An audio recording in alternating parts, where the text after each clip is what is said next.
Hey, Dad, What's up? what we talking about?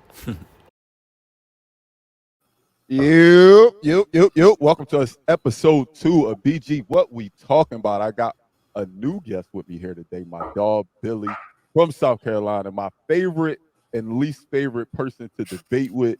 Because let me tell y'all something. The reason is only me and him is because if it was 3 people, it'd get bad. Because one thing Billy gonna do, Billy gonna take the opposite side of whatever you take. So be prepared for a lot of arguing, man. Welcome, Billy. What's up with you, boy? Hey, what's going on, man? Pleasure to be here. I appreciate you. I really want to talk about that game we just watched. If y'all don't know, it's Friday night. It's like 10 something. What is it? 10:20 Central Time, and we just got done watching Luca go crazy. But we gonna get into that in a second. We gotta jump straight into Diddy real quick. I don't want to talk about him no more, but he did put out his apology right after we did the show last week. So I feel like it's only right. I personally feel like it's too late. My biggest thing that I took away was he didn't say Cassie's name at all. He didn't talk about her. He didn't talk about her feelings. But then, like 2 days later, it came out that he's legally not even allowed to say her name in public. But what you think? You think it's too late for Diddy? Are you accepting the apology? Is the apology all right for you? Nah, I'm not accepting the apology. At the end of the day, he contradicted himself because before the video came out, he was like, his lawyer, Ellie said, "Hey, the settlement is not any admission of wrongdoing." Which it usually isn't. Every lawyer usually does that. They like, look, just because we said, we just don't feel like going through that shit. So he's denying.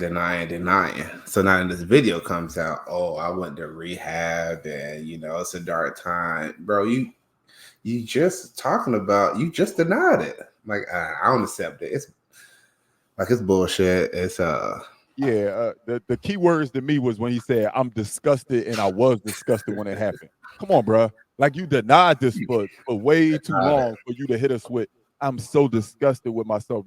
That's a case of you apologize because you got caught. Yeah, you apologize because you got caught. His PR rep wrote it, Hey, this is what you need to say. This how you say it. He emailed about whatever vacation spot did he in right now, and said, "Dog, you gonna have to say something." But it's too late, bro. In my eyes, it's too late. Like we said last episode, man. I got daughters. That was a sucker move. Like, I'm not saying that I would have been fine with it had it been, all right, she's swinging on him and he defending himself. I probably still wouldn't have been fine with it. But that shit was nasty work. Like, it was bad. It's hard to watch. It's hard to watch. I got 2 daughters myself, so it's hard to watch. Yeah, not a fan. Diddy, I'm sorry. Again, this probably be the last time we talk about you, unless it's them saying, all right, they actually pulling up charges on you. You're actually going to court. You actually might have to face some type of time for the things that you've done. This will probably be the last time I talk about Diddy. Yeah, it's a new lawsuit out there. Somebody else said something. Oh. Diddy is over with, dog. Now, you know it's bad. They trying to take the key to the city from this man, dog. I ain't never heard of that like that. You take the key from the city from somebody. It's over. He deserves it. When the mayor start talking about your situation, it might be a wrap for you, Diddy. Like I said, man, if I was you, I'd just bounce. It's best to just bounce. There's nothing else. There's nothing you can say to get yourself back. There's nothing you can do. It's on camera, dog. It's on camera. It was already bad enough, the allegations, but now the camera. The video solidified it. I think it could be official now that they said Meek officially unfollowed. So I think it's official that Diddy's canceled because Meek unfollowed. Meek ain't taking up for him no more. Yeah, I mean, that's the right thing to do because of what he did. But the culture itself, like, depending on who it is, they'll look past it. People still play R. Kelly. I mean, I still play R. Kelly. I'm not gonna lie. I still play R. Kelly. So you telling me basically you're able to separate the man from the music? I tried to separate the man from the music. I still play R. Kelly. Just like with basketball players, like with sports players, when they talk about the stuff that they do off the field, I don't care, dog. Yeah, they get paid to entertain me. I don't care about their personal life, just like I don't expect them to care about my personal life. So I really don't care. We're just in an age now where social media runs the world. So as long as social media is alive, we gonna know about y'all business. So we'll move on, man. Diddy, we'll holler at you, man. We don't fuck with you like that no more. It's over with. Big news in my opinion. I don't know how you feel about it, but I'm interested to know how you feel. Juvie announces that the Hot Boys will be performing in New Orleans in July, which that's not huge news in my opinion. Them performing is not huge news, but he also doubled down and said, album on the way, we already working it. They say all the Hot Boys are involved. Now that BG's out of jail, all of the Hot Boys are in jail. Do you think this really gonna happen? Because we've seen these groups come back together a bunch of times. Well, one, I think it's big news for 80s babies. You know, we grew up through the 90s. We heard the Hot Boys when they first came out. But I want to hear it. When they drop, I do want to hear it. I'm going to listen. I think it's going to be trash. Like, I 100% think it's going to be trash. Like, what kind of sound? You say that with such like calmness. Like, you believe that in your heart that it's going to be trash? Like, the last time we heard from Cash Money was 2001, 2002. And we love that. Yeah, we love that sound, that 2000 sound, that 2001, 2002 sound. So like, you can't really have that sound in 2024. But I feel like you don't think that maybe at least the artists that were out of jail, you don't think they maybe have evolved? Because you know Wayne can make today's music. So no, he can't. Lil Wayne is trash. The last 2 to 3 albums he's put out has been trash. What do you mean by that? Lil Wayne is what? Lil Wayne's trash. Like we love old Wayne. Let me look up. Hold on. Hold that thought.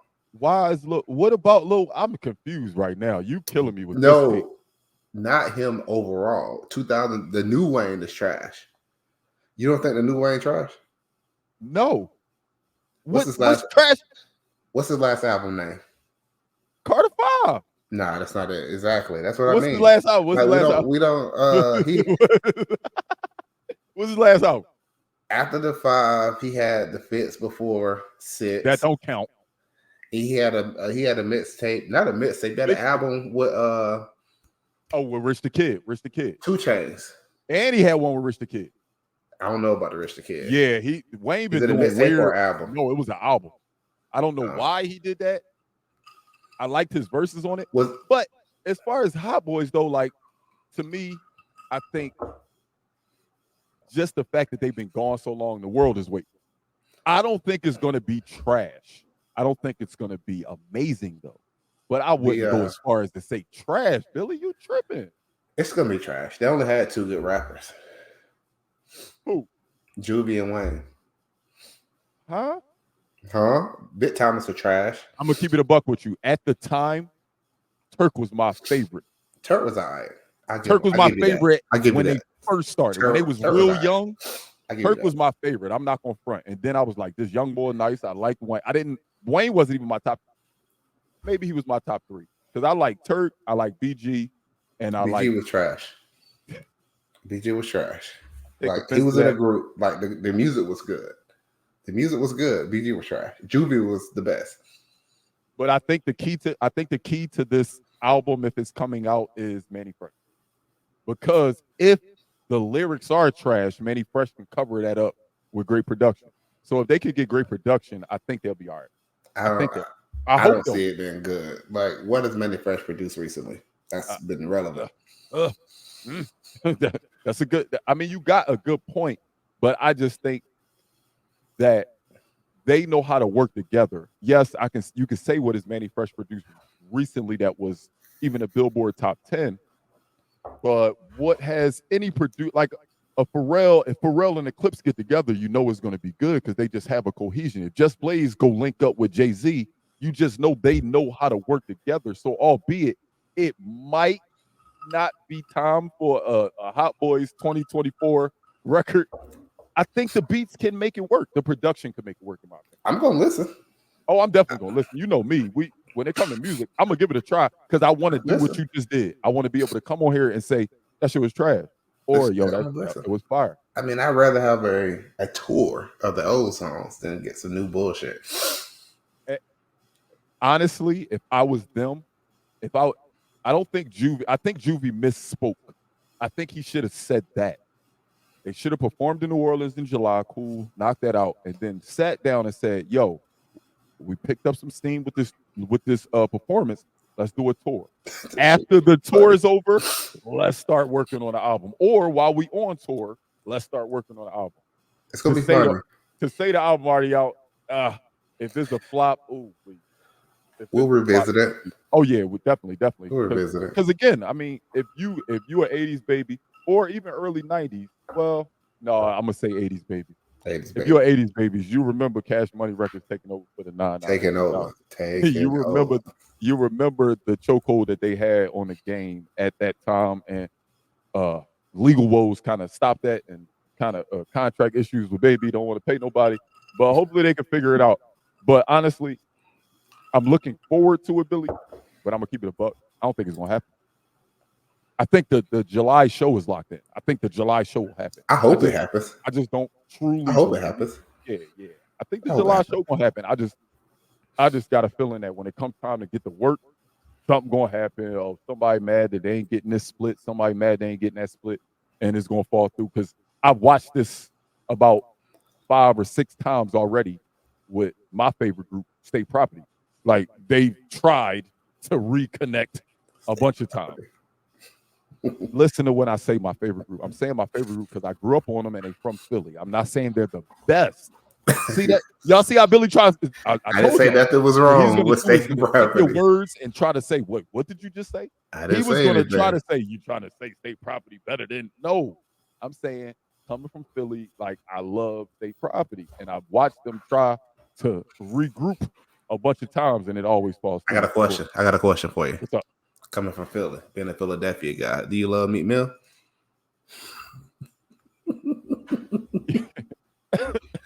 It's crazy when is that your guy? It's crazy when you invite somebody to your show and they try to put you on the spot because they know you don't want to answer that type of question. Is that your guy?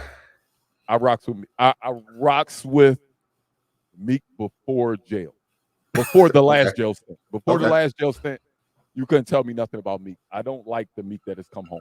I don't like the Meek that came home. I'm not gonna front. I'm not saying he's bad. I'm not saying his music isn't still good. I don't like. He need to get off social media. Good. He definitely needs to stay off social media. Him and Kanye should be banned for life because when they get on there, they don't stop and they usually say some shit to put their foot in their mouth.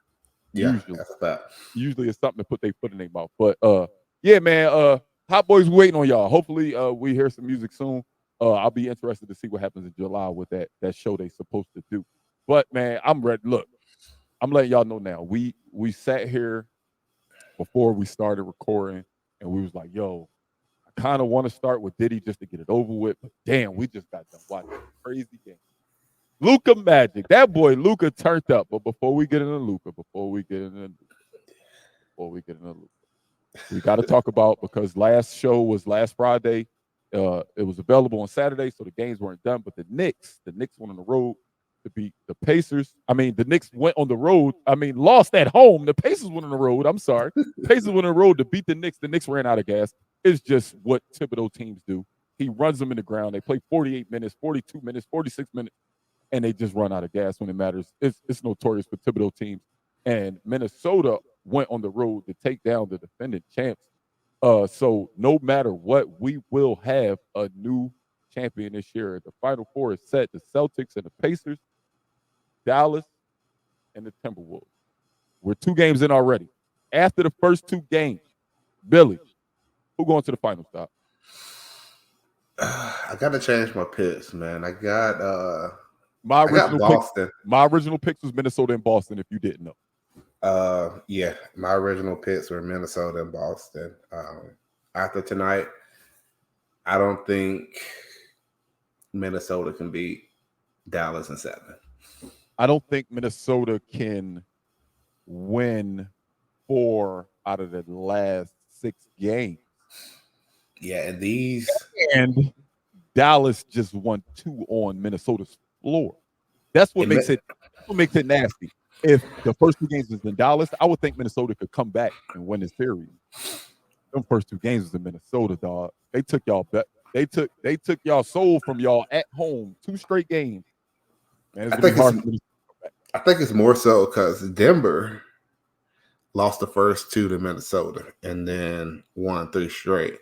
It's more so of Dallas wasn't really a blowout. Minnesota should have won both those games, and they were up in the 4th, and Dallas kind of stole them. So, and they haven't had really, really good games, a complete game for Dallas that they usually have. All the role players haven't showed up like they have all the playoffs. So if you steal those 2 games, you shouldn't have won when those role players show up. Like they're cooked. And but the problem to me is our guy. We both love him, but I ain't gonna turn. I'm not gonna turn on you yet, Ant. But the Ant that I saw in the first 2 rounds, I haven't saw in the first 2 games of the series, bro. I haven't seen. Like, he just looks like a shell of himself. He's driving to the basket, but then he turns around and throws a crazy pass to the perimeter. And albeit it was working tonight because Nas Reed was on fire. But bro, at some point you gotta say, yo, I'm the best player on this team. At some point, I gotta go get a bucket. And he hasn't been getting a bucket against Dallas, dog. And that's what it is. He's young, man. How old is Ant? 22. 22? I think he's 20. Oh, wait. I think he might be 21. 21, 22? Anthony Edwards was 22 years old. I'm sorry, he is 22. 22. So I was He's correct. 22. So he young. So it's like he dominated the first 2 rounds, and he's getting to this round, and he looks a little timid. And at the end of the day, I think he needs to study someone like Devin Booker. Like, he needs that mid-range game. He's kind of, what I've noticed, is either shooting a 3 ball dunk or 3, or he's going straight to the rack. It hasn't been nothing in between, and it looks like he's lost his confidence. It looks like he's lost his confidence, man. He don't have that. You know what's scary about that player? You know what that's scary about that statement, though, Billy? What? 2 weeks ago, I didn't think his confidence could be wavered. That's a fact. I didn't think it could be wavered. It looked like he had the NBA in a chokehold. I am him. I have arrived. This is my league now. He swept Kevin Durant. He beat the defending champion. And now he looks like a shell of himself against Dallas, man. And even if you have an off nights, it's like I grew up on my favorite player was Kobe Bryant. And Kobe, everybody know Kobe wasn't the most efficient. Like, if you having an on night, he's shooting. If you having an off night, he's shooting. No matter what, he's gonna keep fucking shooting. So even if he's having an off night, he's 5 from 22, and the game is still close, he can take you home. He can eventually get hot. He ain't scared of the moment. So it's like keep shooting that shot. Like, take your team home. Like, have that confidence that it's gonna fall. Do you think that it was for lack of trying? Because he shot 17 times and he shot 10 free throws. So if you go with the 10 free throws, at the least, if they weren't shooting, most of them were shooting fouls. He probably shot 23, 24 times. Nah, outside of the free throws, he should have less than 20 attempts. In the playoffs, I agree. He should have less than 20 attempts. One person I take their word when he talks about it. Shaq always said, "Hey, you average 22 in the regular season. You should average 27 in the playoff. Like, you should elevate your game." And he was. That's what's so confusing about what's going on with Ant in these first 2 games is he had it. Teams were defending him with their best defender. Teams were throwing extras at him, and he looked like there was nothing you could do to stop him. What is Dallas doing different? And he had the mid range going on earlier in the playoffs, and he hasn't done that pretty much this series at all. So it's like, kind of, what's going on? Why are you dialing back? Like, and I'm disappointed. Like, I want to see Ant-Man win.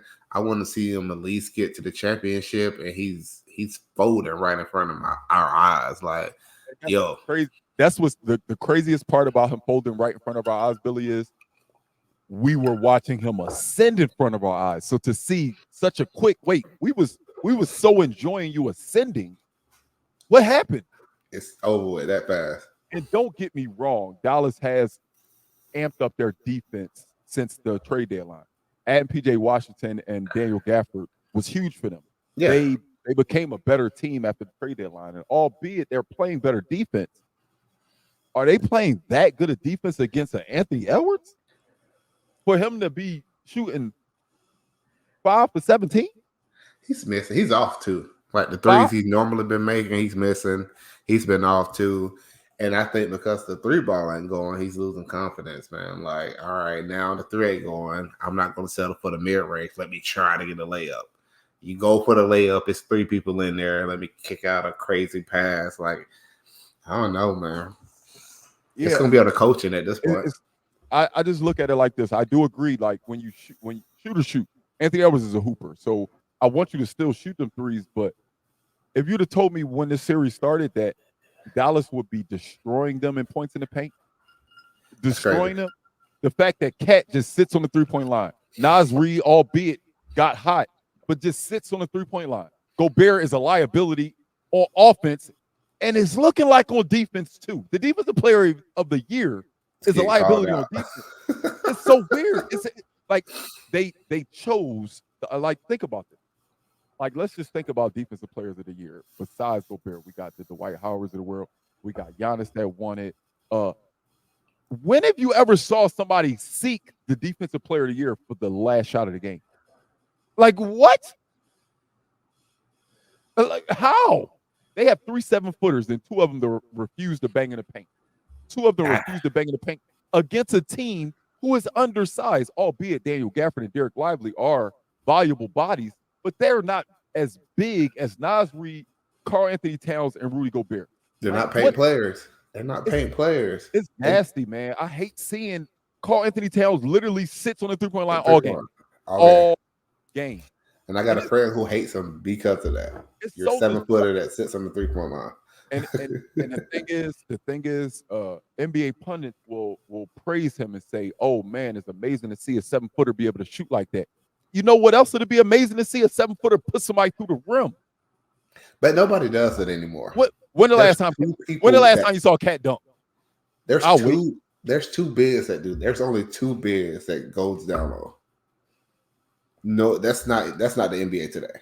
So I'm not even mad at him because that's just not basketball today. You got Joker, you got Embiid. Those are the only 2 that can put you in the paint, put you under the rim. That's the 2%.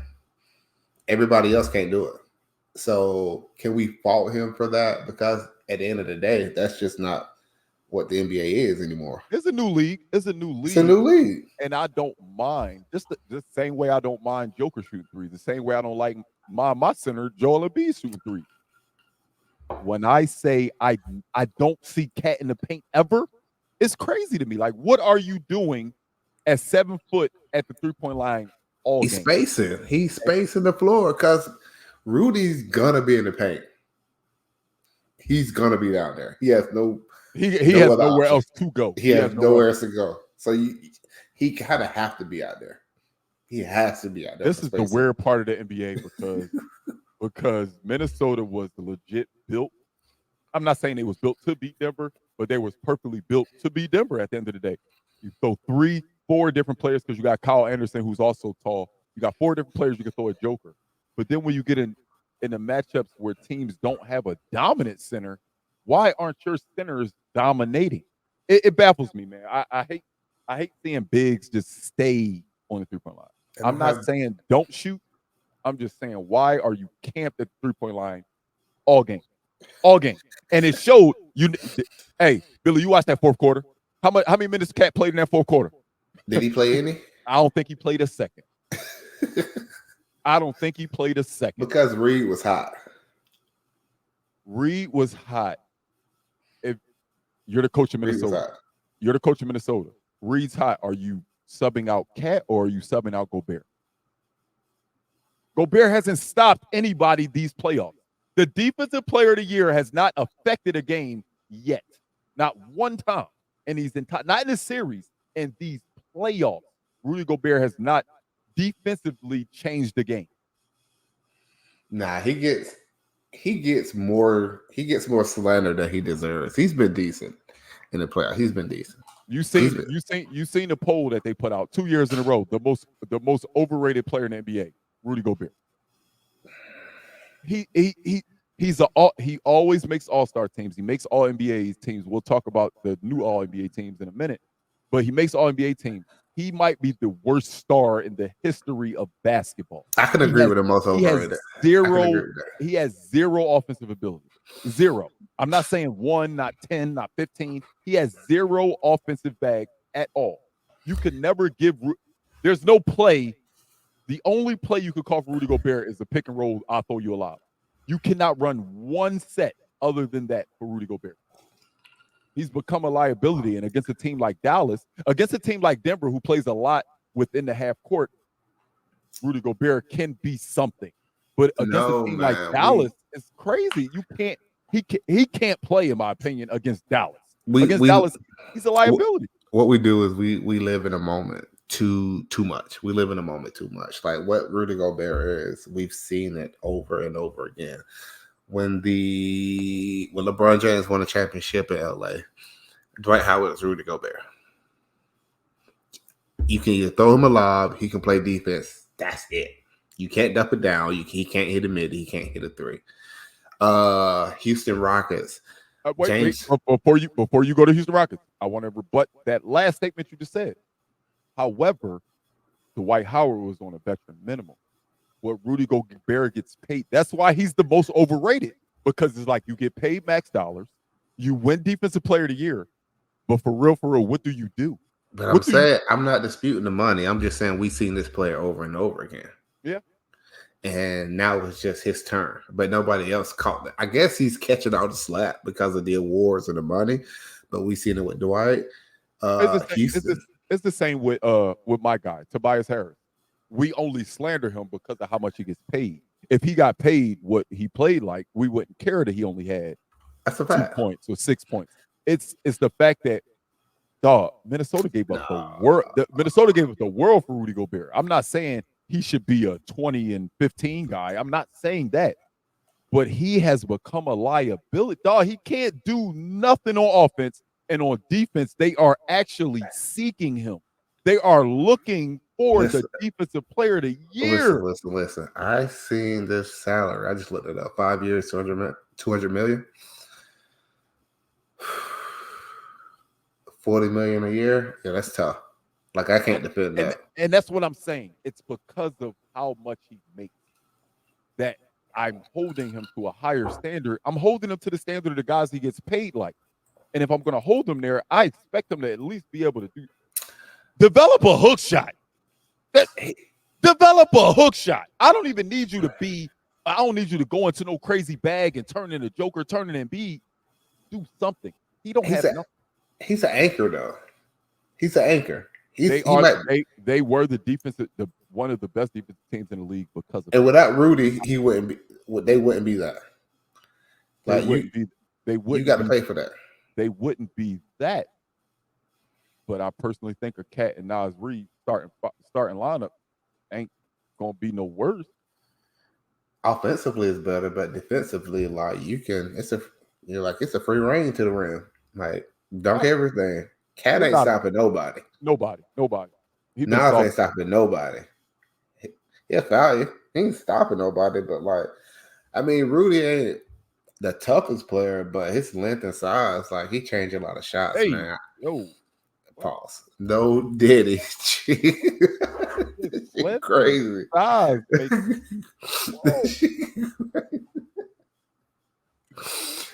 what? 200 million crazy though. But at the end of the day, it's Ant-Man's fault, man. He's not being who he's supposed to be. Just like the I hate to go way back, but just like when the LeBron debacle against Dallas years ago in Miami, you can't say, well, such and such ain't help. Such and such ain't help.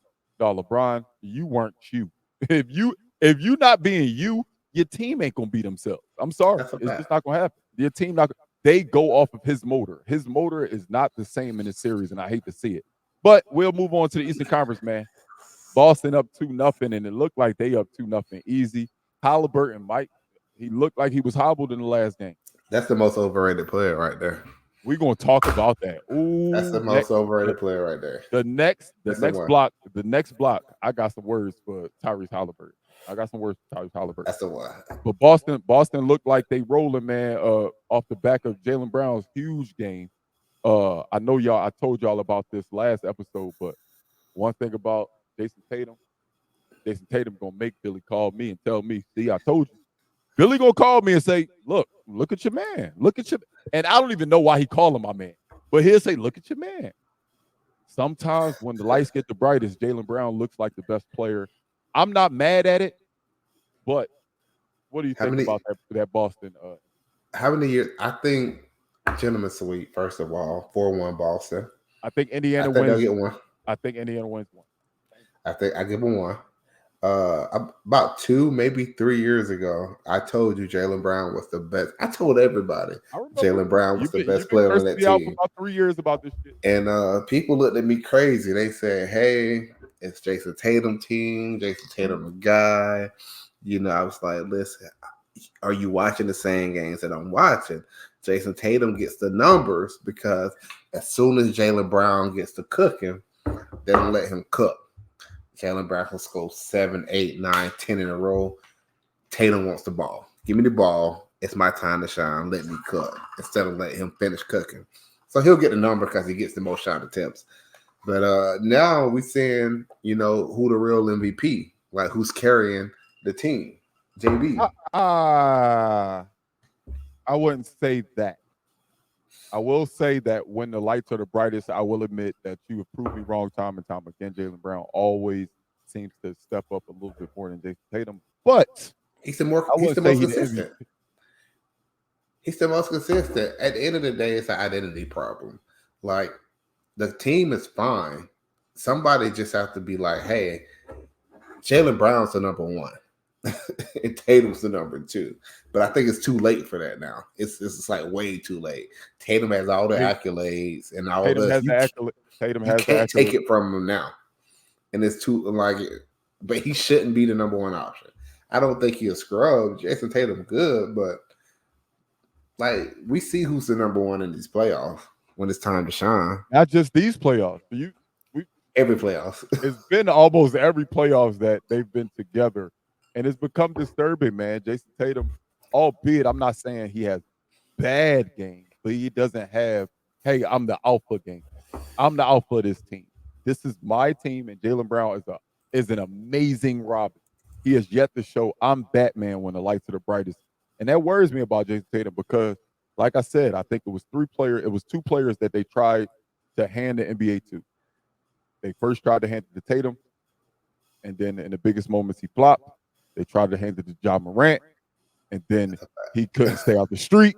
And now they're trying to hand it to Anthony Edwards. And on his biggest stage thus far, he's coming up short. So maybe it's Tatum's time again. I do think that I ain't even going to say what I think. I'm going to ask you a question. After I ask you this question, I'm going to tell you what I think. But I'm going to ask you this question. Who's the most important player in the Boston-Indiana series? Who is going to decide who wins? I know who mine is. You want me to go mine while you're thinking? Yeah, go ahead and go yours. Derek White. Derek White he might be the best third option in the playoffs. Well, overall in the league this year as a starter. There's teams that have great 6 men that could be be a good third option. But as far as starting lineups, Derek White is so consistent. He's shooting like 45% from 3 in the playoffs.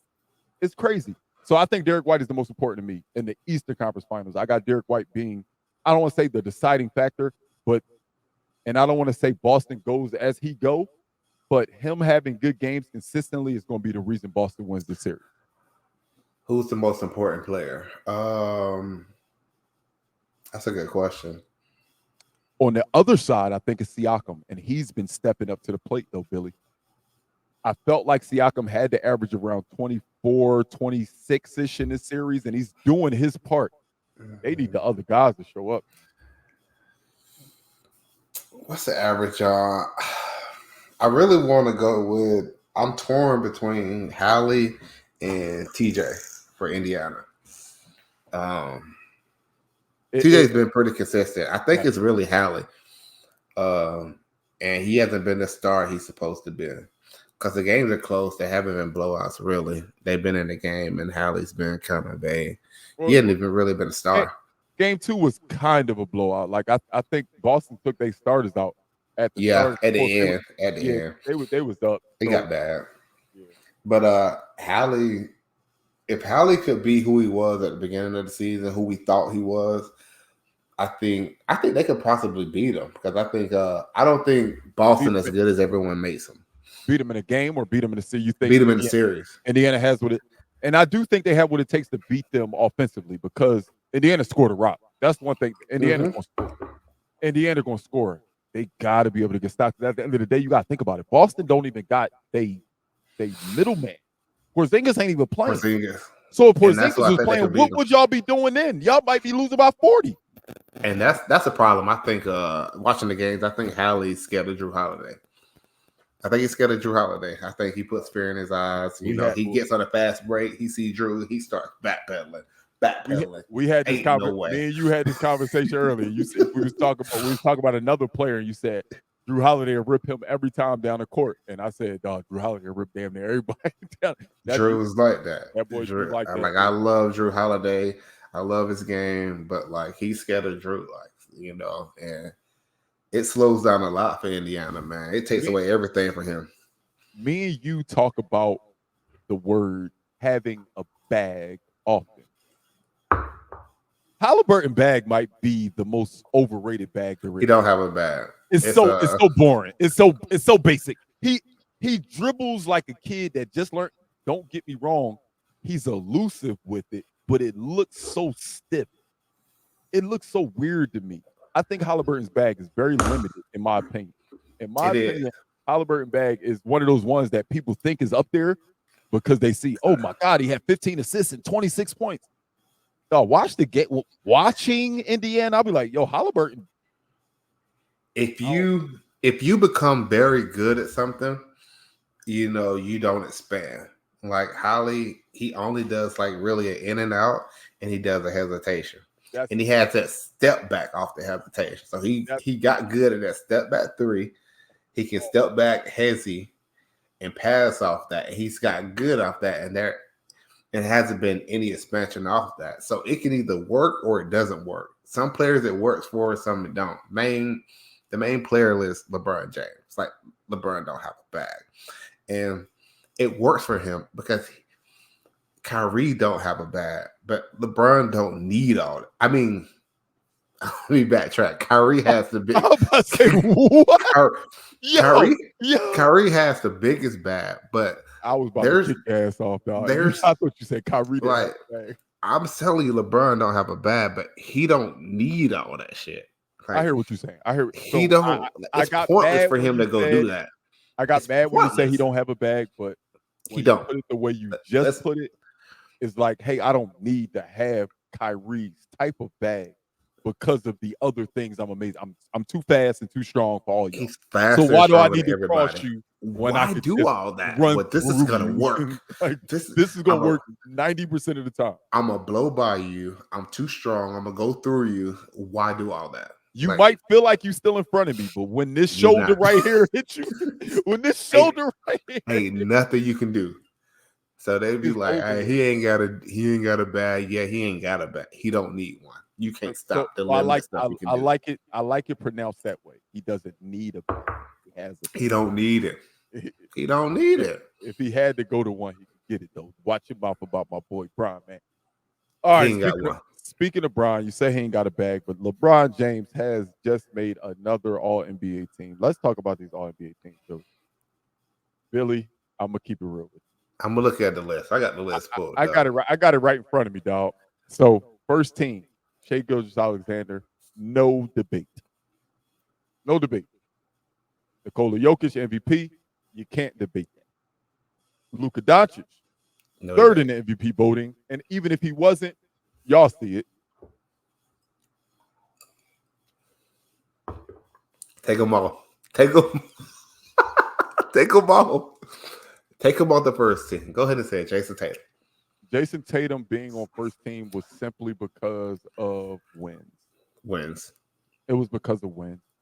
Boston was clearly the best team in the NBA this year, like by a mile, in my opinion. They were. But I think it was just a great team. Jason Tatum got first team because of his team. It's hard to take the best player on the best team and not put him first team all NBA. So I know who I would pick. My question is, if you was to take Tatum off first team, at minimum he gets second team, who would you trade him for? I know who I would. Now, my question is, are we going positions? No. Because, listen, all NBA is usually 2 front court players, 3 back court players. It's usually.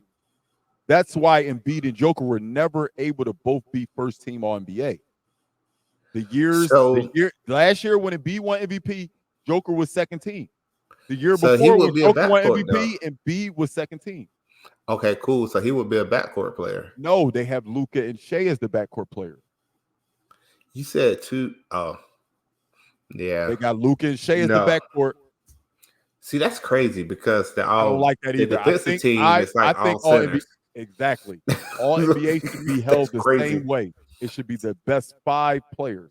So let's throw that out. Who would you switch it for? Anybody? Let's throw it out. I know who I would switch it for. If I had to switch it out, I would switch it for guard. Okay. It's a guard. This guard was in a city that has a lot going for itself, but has lost a lot in the past. And we're on the same page. And I think because he was the head of the snake of a team that nobody, I don't want to say nobody believed in, but nobody saw this team being as good as they were and being a 2 seed. I think Jalen Brunson earned first team this year if we're not doing positions. If it's just, who is the best 5 players in the league this year and they met the criteria of 65 games, I think that would have to be Jalen Brunson. But I do understand that the best team clearly, not like close, the best team clearly was Boston. So how can the best team not have at least 1 player on first team on NBA? So that's what I would switch. You agree with Jalen Brunson? I agree with that, Jalen Brunson. All right, before we move on to second team, I got to throw something out there. So my homeboy, shout out my boy Josh, he a Milwaukee Bucks fan.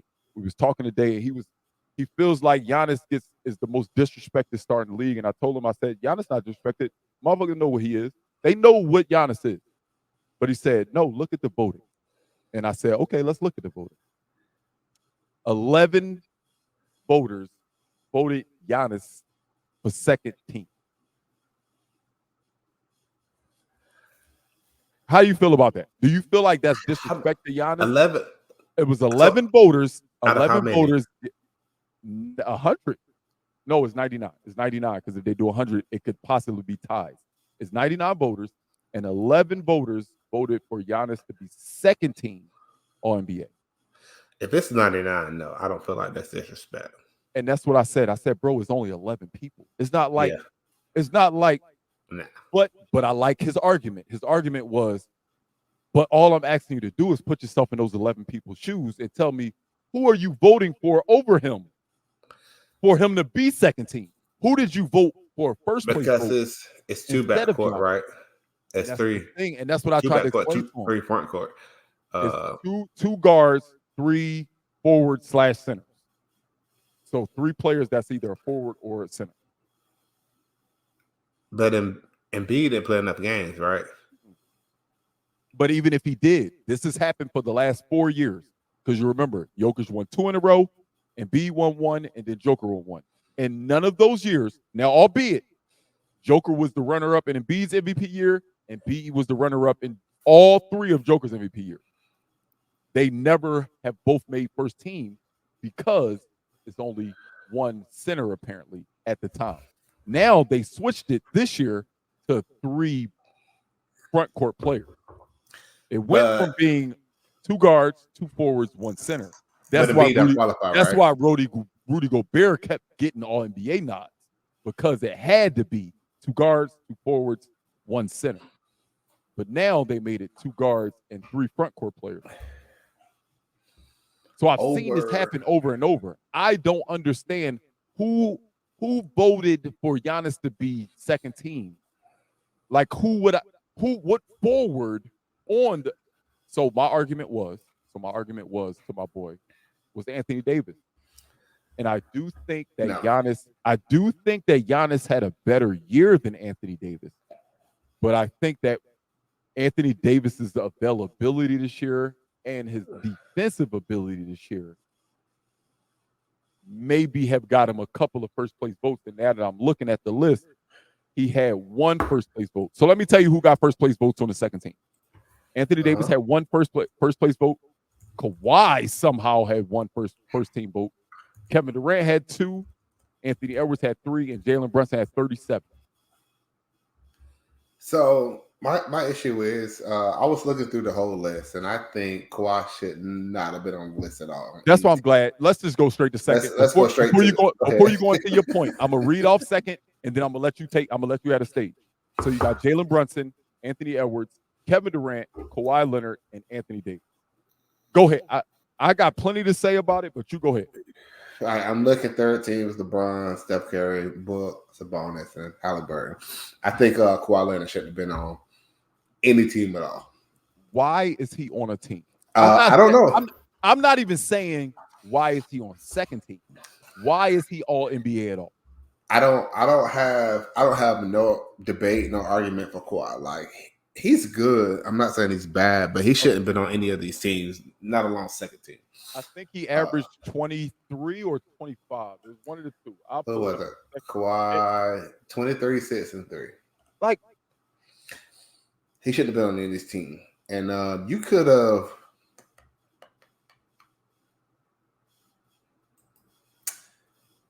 And people was arguing about Kawhi and LeBron between who should have been on first team or second team. They kind of second team and third team. And people were talking about, hey, LeBron James should have been above him. I would have put Book there. But I guess it's positional too. If it's not positional, who's on your second team? You could take off Kawhi, and I'll probably put it in Devin Booker. Okay. I don't know if I'll put Devin. I think I would put Steph before Devin. I think I would put Steph over Devin. Albeit, I think, obviously, Devin's probably better than Steph today simply because he's younger. Simply because he's younger. I'm not mad but at I think I would put Steph. But you know who I actually, originally, when I first looked at the list, who I wanted to replace him with? Who? Domantas Sabonis. Sabonis had a double-double every game. I would put Wemby over Sabonis. So what I said was, and he didn't make a team. I think Domantas Sabonis should have been the forward in second team, and I think Wemby should have been a forward/center on third team. So I think Kawhi shouldn't be on there at all. Sabonis, but KD's a forward on the second team. So it's Kawhi. So Kawhi's a forward as well. So they got AD at the center. Yes. That's crazy. That's crazy. But they got AD. Yeah. So in my scenario, I'm taking Kawhi off of all the teams. I'm moving Sabonis up to the second team, and I'm putting Wemby on the third team. But then I also got some beefs with some people that got left off. Let's go over the third team real quick before we talk about that. Third team: LeBron James, Steph Curry, Domantas Sabonis, Tyrese Halliburton, and Devin Booker. So this is where it gets confusing, Billy. For years, it has been 2-2-1. Guards, forward, center. This year, they said they were going to 2 guards, 3 front court players. But when you look at the third team, it's 3 guards on it. Steph Curry, Tyrese Halliburton, Devin Booker. So I don't get what the NBA is doing. I don't understand what they're. How do you decide what's going on with that? I just don't get it. So who's your snubs? I know who your snubs are. Your guy. Your guy's a snub. I got one. And my guy. I got 1, 2, 3 snubs. I got 3 snubs, and I got one that I hate the rule for. So I'm gonna go with my hate the rule for first, and B. I hate the rule. The man averages more points than minutes. He should get it. I think that's not a snub. That's not a snub. Listen to me for a second, Billy. I think the rule should be you have to play at least 65 to make first team. You have to play at least 60 to play second team. You have to play at least 57 to play third team. So I think that's how it should be. When you average more points than minutes, how do you deny somebody being all NBA? I hate that. So what are your snubs? So you don't because care he don't meet the requirements. Like it's straightforward. It's black and white. I hate the requirements though. Is what I know who your snubs are. Your guy, your other guy. Tyrese Maxey. Tyrese Maxey. The news that we got about the All NBA just dropped your max from 243 to 205. I hate it. I want my young guy to get paid, and he will still get paid, but it definitely affected his money. I think he was a snub. If I had to take anybody off, it would be Halliburton, yo. Halliburton, albeit showed out all season. They were a big part of the in-season tournament. They are in the Eastern Conference Finals, and he is definitely the head of the snake. But Tyrese Maxey had a better year than Tyrese Halliburton. I don't care what anybody says. Tyrese Maxey should have 3 trophies. Most improved, he got the Sportsmanship Award, and he should have 3rd-team All-NBA. I don't care what anybody says. Debatable. So you telling me if you switch Tyrese and Maxey, Indiana would still be as good? I don't think Indiana would be as good. I think Maxey would, but I think we would look at Maxey the way we look at the smaller stars. Like, hey, this guy is really good, but you're on a team that just don't have the pieces. I think that if Maxey was on Indiana, he would average like 30. He averaged 25 with Embiid. Tyrese Halliburton don't got nobody he has to give the ball to. Somebody that is a max guy. Somebody who has to take shots. Tyrese Halliburton don't have that. Tyrese Maxey has that in Joel Embiid. So, yes, I think Tyrese Maxey will be even better in Indiana, but I don't think Indiana will be better with Tyrese Maxey. Hallie's a point guard, though. Yeah, that's what I'm saying. And that's why I said I don't think Indiana would be better with him, but I think Maxey would be better with Indiana. But sure. I don't know. It's debatable. I think I would take Hallie first because I think if Hallie went to Philly would be better. I do agree with that. Philly would be better with Hallie. Hey, Billy, you know what's crazy? All I was begging for was, forget all this, go get James Harden. I wanted to get Tyrese Halliburton for Ben Simmons. I wanted Tyrese Halliburton. My homeboy said, no, Halliburton ain't nowhere near Ben Simmons or James Harden. I said, all right. Listen. And look at it. No. You too personal with Philly, so I can't even have this conversation with you. You can't because Billy, you watch my other podcast. You know I'm real about my team. If they when they play bad, did I not admit this year Joker's the best center in the league? Did I not? Yeah, he's been the best center for about 5 years. But you're not going to be real about that. He's been the best center for about the past 5 years. But Ben Simmons, the prime Ben Simmons, is better than Tyrese. Like you're sitting here saying Tyrese is better than Ben. I know Halliburton. Yeah, Halliburton's better than Ben. Like Ben was.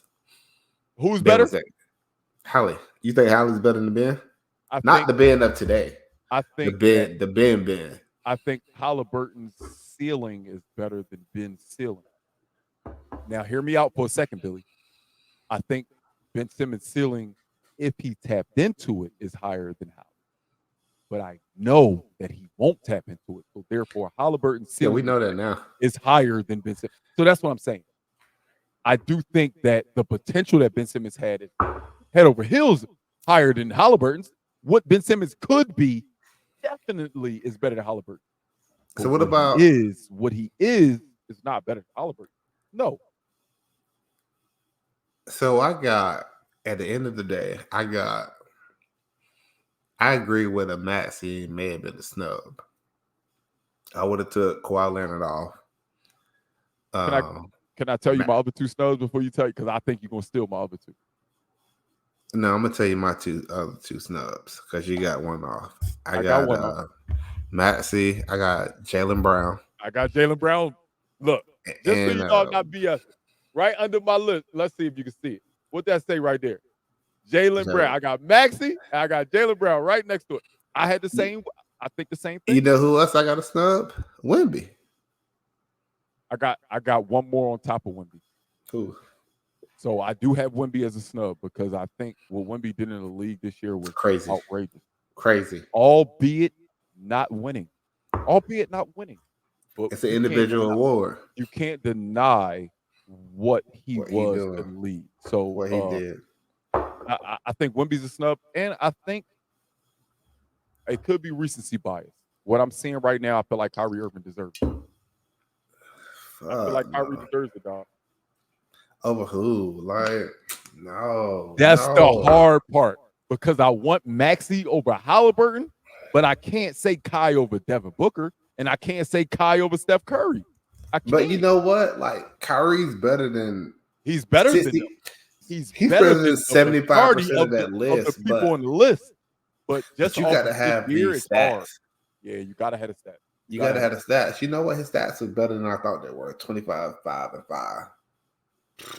And they were the 60?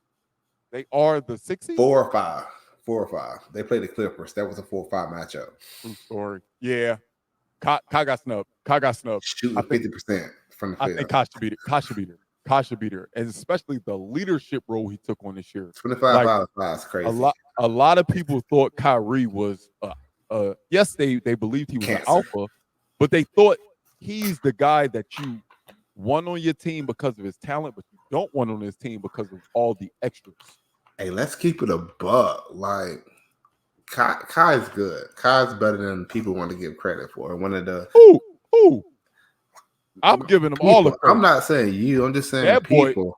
Like people, just like individual talent-wise, just talent. Talent-wise, he's top 2 talent. It's Kobe Bryant and Kyrie Irving, the most talented players to play in the NBA. Kobe Bryant and Kyrie Irving. But and he's the reason Cleveland won back in 2017, was it? 2017? We give him the props. Like we know LeBron James is great. I got him top 3 all time. We know who LeBron James is, but Kyrie Irving was the reason they won. Kyrie Irving was the reason they won that game. A big reason they won. He wasn't the reason. At the end of the day, LeBron James led every player in every stat. You're not going to tell me that Kyrie's big shots is the reason. Yes, you could say, oh, that shot won the game. But the game's 48 minutes, Billy. Are they in that game without LeBron? Are they in that game without Kyrie Irving? Maybe not. They both were important. Right. Remember, it was points in that series where both of them were scoring 30. Right. So both of them were scoring 30. Like it was right. And they were pretty equal in that series, but we ain't gonna go down that rabbit hole. But LeBron James missed like 5-6 shots in a row before Kyrie had to come seal the deal. And they played equal through the whole series. LeBron James was also going against Andre Iguodala and a bunch of defensive players, and Kyrie Irving was going. Klay Thompson wasn't a All NBA defensive team member. Guess what Klay Thompson said? My biggest regret in life was switching that pick and roll to switch Steph over to Kai. You had like Klay, but at the end of the day, like that. Klay was like that. Kai's biggest shots was against Steph because the Cleveland Cavaliers played the game correctly. Hey, we know Klay is amazing. We know Kai is amazing, but it's easier for Kai if Steph guard him. So let's give credit to the Cavs, not just Kai, for seeking out that matchup. That matchup was seeked out by their game plan, not just by Kai. You're not going to have that because LeBron James gets the pick and roll every single time down court. He was just bricking after the great matchup that he wants. He was just missing. And somebody had to step up. And Kyrie's probably one of the best closers I've seen in the last 10 years. Like, he did a left-hand hook shot to win a game. Like, recently, like this year. Like, he's one of the best closers. And if they win this year, like, he got snubbed for top 75. But we getting off track, man. We going way deep. We going way deep. We going way deep. It's crazy you said that because I said I was so happy. You know, I'm a Tar Heel fan. I'm a North Carolina fan when it comes to college basketball. So I always talk shit to my brother because he a Duke fan. And no Duke player is on the top 75 list. When they did make the 50, that was all right, whatever. But when they didn't make 75, the Grant Hills of the world, the Kyrie Irvings of the world, like I said, dog, y'all keep getting praised as this high university, and y'all only even got top 75 players. They should. I think Kyrie is the one person that should be. Definitely. The one person. He wasn't the biggest snub, though. Who's the biggest star? Dwight Howard. Oh yeah, for sure. we bought 100%. 100%. But Dwight Howard gets a bad rep because of his bad year, his goofy year, his scandals with trannies. Like, that's the thing. Albeit the NBA people that decide who's in the top 75 should be thinking about that, but that's what they be having in their head when it's time to vote Dwight Howard for stuff like that. Yes, 1,000%. Dog, it was a point where he was the best center in the league. Defensive Player of the Year you couldn't get it while he was there. You couldn't get it. He was a top 3 player in the league at one point. Top 3 player. Dominant. Like, you saw on Draymond and Shaq. Draymond. No, that's Shaq's podcast. It was talking about it, and he said, "Who is the most dominant Orlando center in history?" Say it. I want to hear you say it. I don't know, man. Shaq is the most dominant ever, but if we just go off their Orlando career, if you can block out the rims coming down, if you can block that out, block the rims coming down with Shaq. It's Shaq. Just the Orlando years? It's still Shaq. It's still Shaq. It's still Shaq. Just the Orlando years. It's still Shaq. They both went to one final. They both did exactly the same amount of things. But the thing is, Dwight Howard has trophies from his Orlando years. Shaq what trophies? Defensive Player of the Year. It's something. I'm simply saying it's something, Billy. I'm not saying that's what makes it more. But at the end of the day, if we just judge in Orlando years, remove all Laker years, Phoenix, Cleveland, Boston, all of the years of Shaq, Miami, erase all of those years and just do Orlando, I think that's a good debate, dog. I think that's a good debate. Hey, dog, we were supposed to be talking about all NBA, and we talking about Shaq. We good, man. We got the snubs. Let me explain something to y'all. This is how me and Billy, and last episode y'all met Luke, but this is how me, Billy, and Luke conversation. We start on one topic, and then by the end of the conversation, we done talked about 10, 15 different topics. I apologize. Look, man, I said I want to keep this under an hour and 30. Cool. We can do it? I got a question. Is that a WNBA hoodie? Yes. Respect. Make them talk. Make them talk. I'm glad you brought that up. Before we go to the next topic, I want to talk about the WNBA. I don't like everybody that says the WNBA should be this. They should be getting paid this. They should be equal to the NBA. When's the last time you bought a jersey? When the last time you bought a hoodie? When the last time you watched the game? Don't talk about it if you're not supporting it, man. I support the WNBA. I want them to be as big as the NBA. Congratulations to Toronto getting the next expansion team. This was not on the list of things we was going to talk about tonight. But because Billy brought up my Make 'em Talk hoodie, let's just talk about it for a quick second. I love the WNBA. I want them to thrive. I just think something has to be a battery put in their back, because right now I think it's set. The stage is set for them. Think about it, Billy. The worst time of the year for sports is the segment of baseball being the only sport. The summer. The masses hate the summer. Don't get me wrong. I get it. Baseball, America's sport, America's pastime. I'm sorry. I get that, but it has fallen off. And the summer is the one thing people hate, because the only thing on SportsCenter, the only thing on ESPN is baseball. The WNBA picked the perfect stage. Summer. Let's just play in the summer. Nobody else is playing. Let's play in the summer. So they have the runway set for them. I just want them to open the doors, man, and be as big as they can be. And hopefully Caitlin Clark, hopefully Andrew Reese, hopefully all this new talent that came to WNBA brings that. Hopefully that's what happens. Yeah, I think so. I think it's a whole rookie class that can actually open the doors for them. This was a tougher. And guess what? That Hooper at USC is on her way. She on her way. She'll be in the WNBA soon. She can't. Juju doesn't have a situation she's not prepared to have a counter move for at all times. I love her. Yeah, Juju's one of the best players I've seen women's while I play the game. She's young, man. She got time. We wasn't supposed to talk about that, but we're gonna talk about it. I felt like this was gonna be our longest situation, our longest segment, albeit the NBA just took it over for a long time. But that's just how me and Billy do. When me and Billy talk, we talk about sports for a while. But Apple put out the 100 best albums of all time. And BG is here to tell y'all this is the most disrespectful ranking in history. I hate Apple's list. I think it was Billy. I think it was you that told me. I almost turned in my iPhone to get an Android. Was it you that said that, or somebody else told me that? Somebody said I was ready to be done with Apple after seeing this list. Obviously, it's 100 songs. We're not gonna go over all 100, but I want to know what is Billy's biggest snubs off the 100, and what is the most disrespectful ranking in the 100. What you got for? Real fast. The most disrespectful ranking is 95. 95. Number Usher, 95.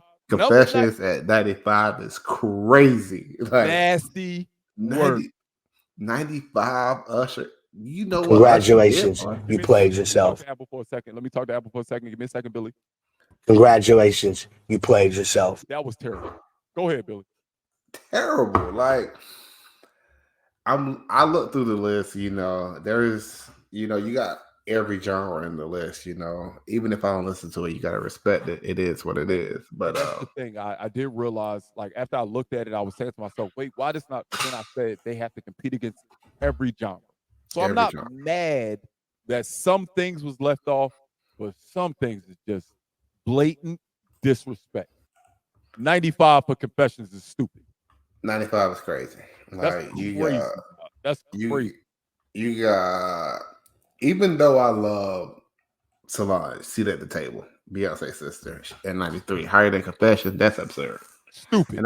And I love that album, but to compare it, to say it's better than Usher, who's doing these lists? What's the criteria? What's the requirements? Like, what's going on? Because I was reading the list of people that was on there, and I said to myself, I don't think they had enough hip hop heads. They had a lot of good music people, but they didn't have enough hip hop heads. And I personally feel like a lot of R&B and hip hop was disrespected in this list, man. 95 for Confessions is nasty. Let's go to hip hop. You talking about, I know you don't per se think this guy is great, but the highest stream artist in history having one album is nasty. 47 for Take Care. I'm not mad at 47 for Take Care for Drake, but that convinced me that, Nothing Was the Same probably should have been on here too. It's no skips on Nothing Was the Same. I'm not mad at that. I don't think his albums are great. I think he has great singles. And the thing is, I'm not asking you to tell me that, hey, Drake should have 6 albums on here or 5 albums on here. But can we agree that Take Care is amazing? Take Care should be on the list. Take Care should be on the list. Yeah. But don't you think he has a fight for Nothing Was the Same after we had that conversation the other day? I don't. And realizing that Nothing Was the Same don't have skips. I don't. I don't think Nothing Was the Same was culturally impactful. I think to the great fans, fans or the hip hop fans, yeah. But you can go to outside of the 2 or 3 singles, nobody knows those tracks. Like, they didn't hit on TikTok, they didn't hit on Instagram, they didn't hit in the club.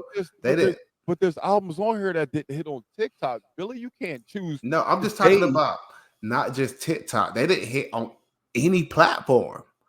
They didn't go, they didn't go crazy on any platform. I'm not saying that the songs are not good. I'm just saying there was no impact on any type of platform, whether it's the club, you say it was social media, anywhere. You didn't hear those songs. You say it was no impact. However, I say it was. It was an impact because it launched the biggest artist we've seen of our generation. That album didn't launch that. Take Care did that. But Take Care did it. Oh, I'm thinking about Take Care right now. I'm thinking about Take Care did it. Nothing was the same. Didn't do it. I just feel like Nothing Was the Same. I didn't think that before we talked to Fat the other day. When we was on the phone with Fat the other day, and he said, "Yo, nothing was the same. Don't got no skips." I went to it. I said, "This gotta have." And then I looked. I was like, "Damn, nothing was the same. Really don't have no skips." Even if you go to the deluxe don't have no skips. Billy, like, how is that not on there? What's the impact of the album? It I doesn't think have an impact. I don't think any of his albums again, have you it. say it doesn't have an impact, but I also say the words. It was probably the best rapping album from the biggest artists of our generation. What rap album Drake got better than Nothing Was the Same? Just bars. Like when you say, all right, you know what? Probably These are not. probably his best bars. So that's what I'm saying. If he's the biggest artist of our generation, how is that album, which has his best rapping bars on it, not in the top 100 albums ever? And he's the most streamed artist ever. Apple fucked up with that. Easily. I think Drake has to have at least 2 albums in the easily top 100. because just because it's your best rap album doesn't mean it's your best album. Like, it's not his best album. I think Take Care is his best album. Take Care is his best album, and I think, and the more I look at it, I think it's more of impact. And it didn't have an impact on the culture. It just really didn't. Like, it's a good album. I like the album. He's rapping, he's flowing. That's the last real album I like from Drake. I'm not saying it's a bad album, but if you look at Take Care of the Impact, there's about 10 to 11 songs you can hear outside of the album. You can you hear it on TV, you can hear it on social media, you can hear it in the club, on the radio, everywhere. It's going to play everywhere. Double-digit songs you can hear, and these albums that are on here, the ones that I know, they're impactful. My argument to you the other day was that Started From the Bottom was very impactful simply because Started From the Bottom started a saying. Like, albeit people say, "Yo, I came from the bottom," or "I came from nothing." They used to say that, but the word "started from the bottom, now I'm here" came from Drake. Like, he created a saying that people use till this day, and that's the only thing. I think that album had more cultural impact than you're giving it credit for. I think it had a little bit more than you're giving it credit for. I think the album was amazing, and I'm not saying. But the thing is, Billy, you name it one song, but I'm not saying it should be top 50. I just think that it should be in the top 100. It should be in the top 100. You're naming one song, and you're using lyrics started from the bottom. That's been probably recycled for about 20 years. It has been. You can't give it to Drake. Like, I'll give it. The song was impactful to the new age people, but he didn't start it. He didn't create it. He didn't. You can't give him credit for it. Okay. But at the end of the day, nobody was saying the word "started from the bottom, now I'm here" until that. Then you got Tuscan Leather, Can't Skip. Probably the greatest intro ever. I agree. It's a Tuscan Leather might be the greatest intro ever. That nobody knows. Furthest thing, Can't Skip. Started from the bottom. We talked about that. Wu-Tang Forever, You Don't Skip. Own It, Can't Skip. Worst Behavior, Can't Skip. From Time, beautiful song. That might be the only one I think about skipping. I think about skipping, but I still don't. Hold On, We're Coming Home. Connect, The Language. I'm gonna tell you the difference. My favorite song on the album. 305 to My City, amazing. Too Much. Pound Cake. I'm gonna tell you the difference. Bullshit. Like, it's as far as rapping ability, one of the best rap albums I've heard. But it doesn't have an impact. Like, TL 101 doesn't compare as far as ability. I'm glad you brought it up. TL 101 doesn't compare. Well. But the impact was so much bigger. He doesn't rap nowhere close to Drake. But that's my argument with you, Billy. If you're saying you think, because we don't know, it's just me and you talking right now. We think that it might be the reason Drake doesn't have more than one album on the top 100 is the impact. Yeah. TL 101 is the best trap album ever. That's black culture. There's nothing. Just the black culture owner. But how many black people you think are making this list? How many black people you think are in Apple making that list? Like, we understand the impact of TL 101, but they're not gonna understand that. But the bad part about it is I look at it and say they should, because again, TL 101 touched everybody. Even if you it made people not in our culture feel like, oh, I could be a part of this culture because of this song, because of this music. Jeezy, albeit it seems like I want to say that T.I. introduced trap music with the album Trap Music. So trap music was started there, but the most impactful trap album in the history of trap albums is TL 101. Yeah, it has to be on the top 100. Yes, the top 100. That's nasty that wasn't on there. I hate to see that. What are we talking? What's the name of this podcast? What are we talking about? If Jeezy not on the top 100, what are we talking about? What are we talking about? 101 not on. It's crazy. That might be to me. Like, let's just go hip hop. If I personally feel like, and I think that at least 75% of hip hop heads feel like TL 101 is the top 10 hip hop album ever. It should be on the top 100. It's top 5 to me. It's top 5 to me. But you know what? I threw 10 out there just because I didn't want to go crazy. I didn't want to have. Listen, they're not gonna. But what scrolling through this list, there's no trap shit on here at all. There's no trap shit on here at all. So they're not gonna recognize that at all. So I'm just gonna throw it out the window. There's no trap shit on here at all. Because if there was to be any trap shit, if TL 101's not on there, it'd be some bullshit. Because that's not only the best trap album, that's a top 5 album all time. Just period. Not even just trap. I think it should be there because it's the best trap. Yeah, and I think that's a great album. How is that not in your top 100? Not your top 50. Okay, whatever. I think they can recognize, like, Lauryn Hill's #1, so they can recognize the pro-black Lauryn Hill message type of cultural events, but they're not gonna recognize the trap music. They can't. I like the shit that I could see. They can't. The stuff Lauryn Hill was talking about was cool, but like, time out. Resonate with Jeezy album. So cool. Do you think? I'm not mad at Lauryn Hill because I personally had Lauryn Hill in my top 5 albums. I have this album top 5 all time. I'm fine with it being top 10. I'm okay with that. I even give you more. I'm fine with it being top 7. I don't like being where it's at. Well, since you brought it up, let's just jump right into it. I'm gonna say the 10 through 6 just quickly, and we're gonna actually dive into the top 5. So number 10, Lemonade by Beyonce. Not mad at it. Not bad at it. Not mad. Number 9, Nevermind by Nirvana. I don't care. Alanis Morissette got the number 8 spot. I mean, Amy Winehouse got the 8 spot. Back to Black. Number 7. This is where it gets dicey. Good Kid, Mad City being 7 means that Good Kid, Mad City is the best hip hop album ever. Because I'm not counting Lauryn Hill's album as a hip hop album.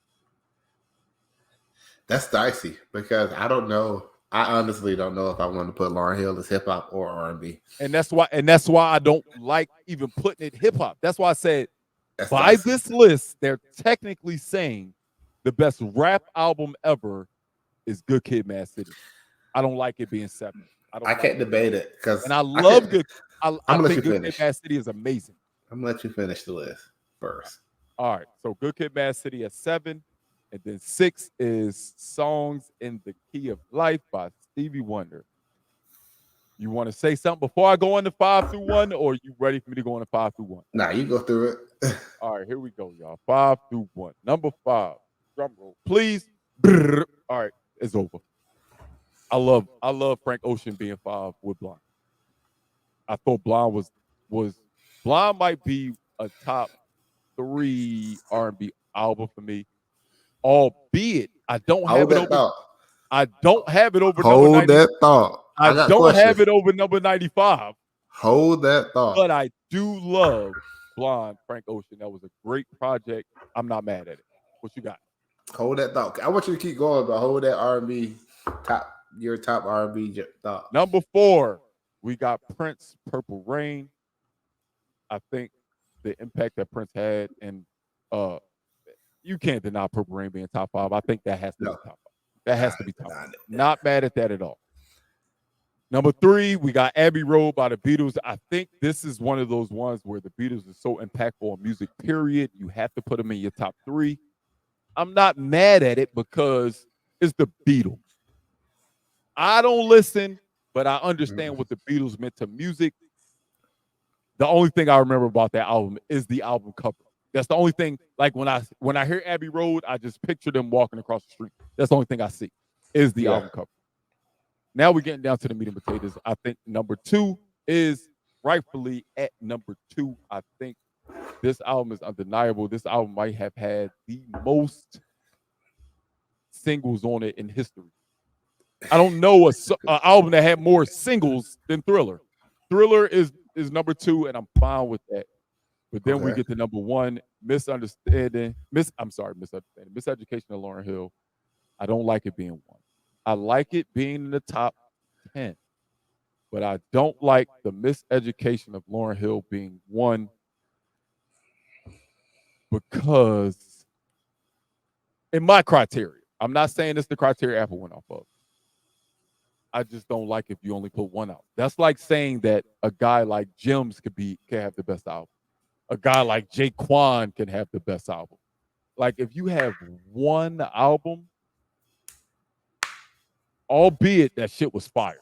It was amazing. That's a terrible criteria. Till this day, that's a terrible criteria. The Miseducation of Lauryn Hill can be played and it sounds good. That's a fact. Number 1, I don't.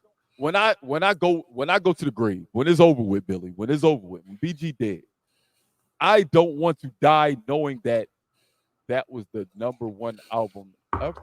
I don't feel comfortable with that being that way. I'm okay with that.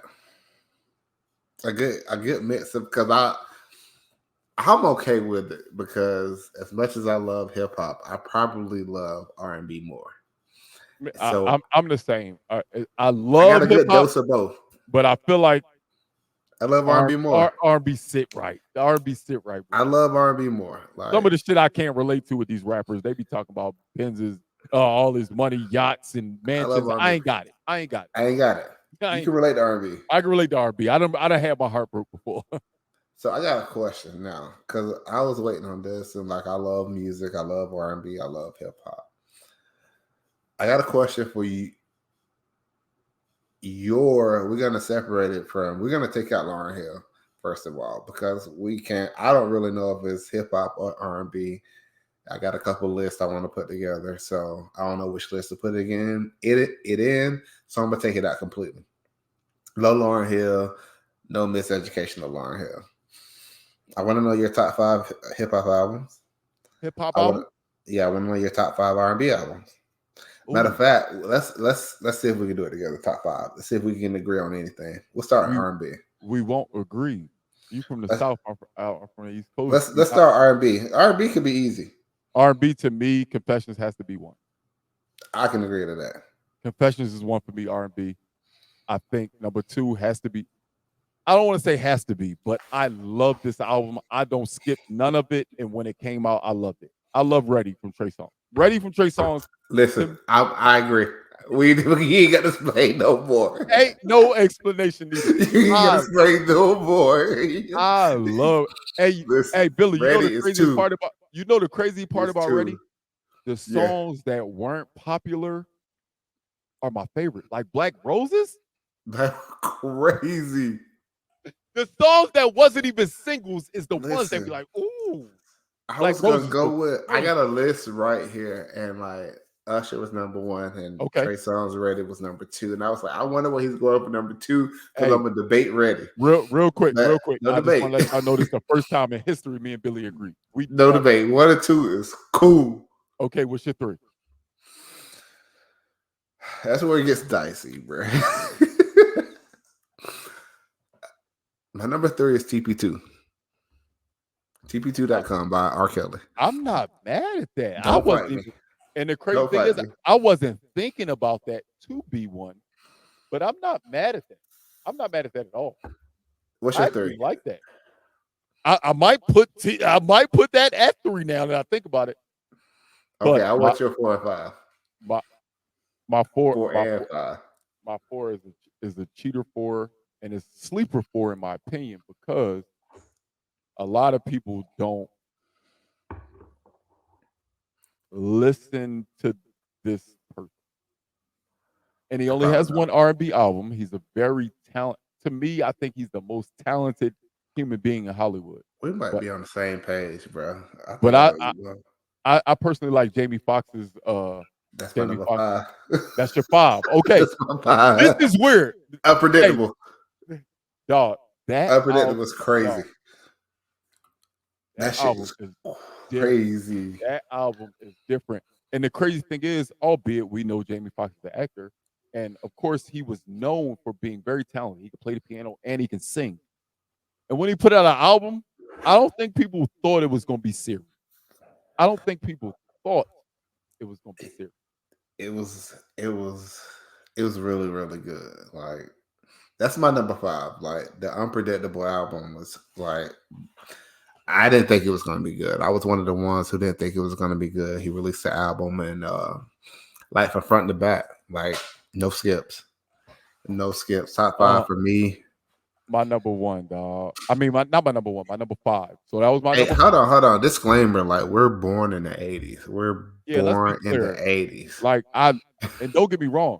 So I love the new R&B acts. I think the new R&B acts are killer. I love Coco Jones. She might be my favorite singer out right now. No. I think SZA's amazing. I think a lot of these artists are good, but if I got a 5 to go to my grave with R&B wise, no, I'm saying that disclaimer for the Anita Baker types. Before our times. I'm not going there, dog. Certain people are so for our times. Some people are so timeless that it's like, yo, I respect you so much, I won't put you on a list. When I'm doing the list of, yo, between 1983 when I was born and 2024, what albums am I going to put? If you got 5 R&B albums and my number 5.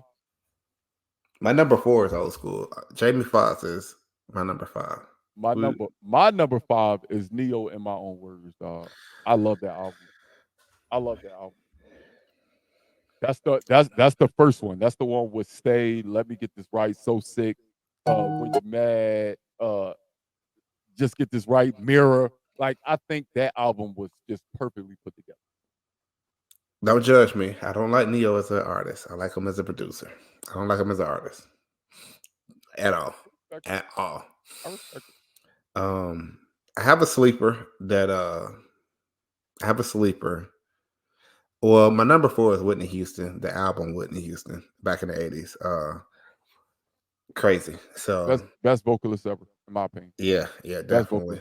I'll take that hot take. I ain't even mad to take that one. If y'all want to kill BG for that one, y'all can kill me. Whitney Houston is the best vocalist ever. I got Whitney on vinyls and everything. Like, I love Whitney. She's my number 4. So I got Usher, Trey Songz, R. Kelly, Whitney, and Jamie. But my sleeper, don't judge me, man. Like, there was a time after high school. Was it before or after high school? 2005 through 2010, somewhere in that range. We'd be out, we'd be clubbing, we'd be doing our thing or whatever. There was an album. You could play it at home. You could play it if you got a shawty over. You could play it in the club, and it went crazy. There's a group called Pretty Ricky. They had an album called Blue Stars. Like, if you know, you know. If you know, you know.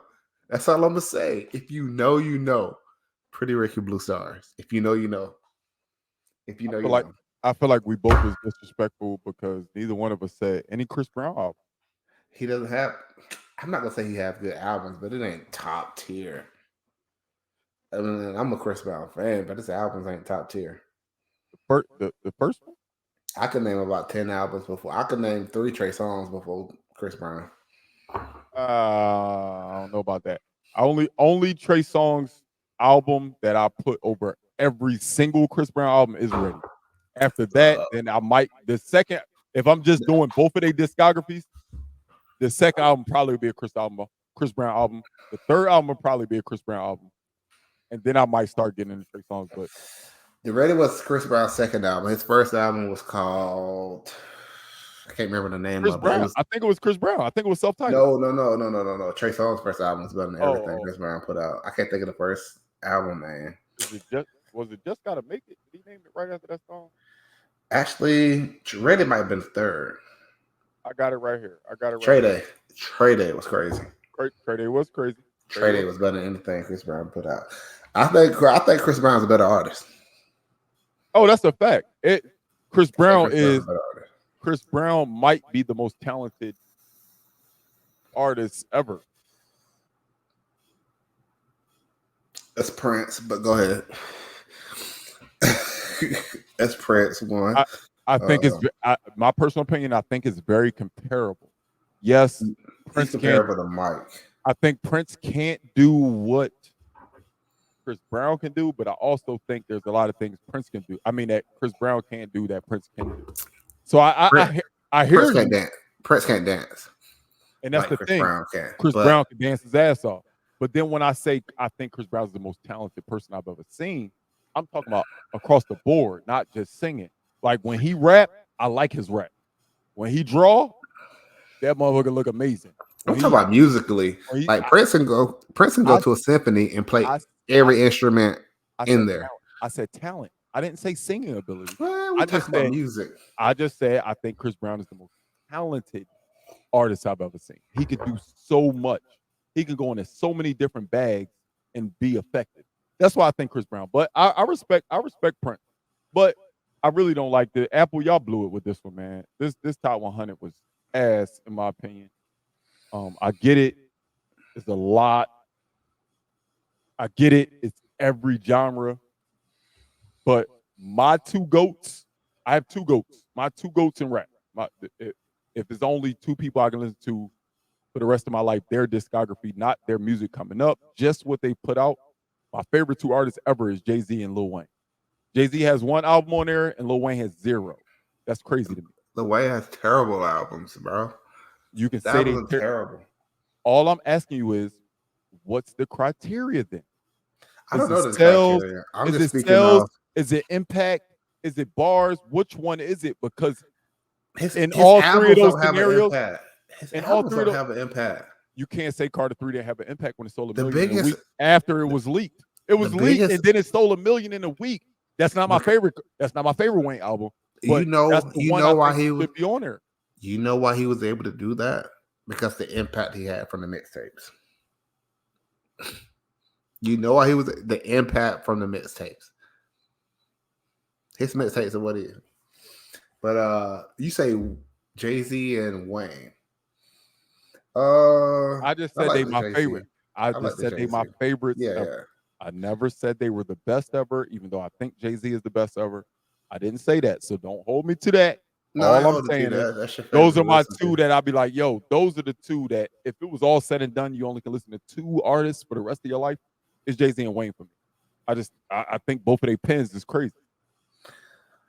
I think I would have to go with you're going with Jeezy. You ain't got to tell. I'm going with Jeezy in one. I don't know what the second one is. Jeezy is one. I probably go with Future number 2. Because it's different moves. Because even though I can get a turn up from Jeezy, you know, I can get some motivational shit from him too.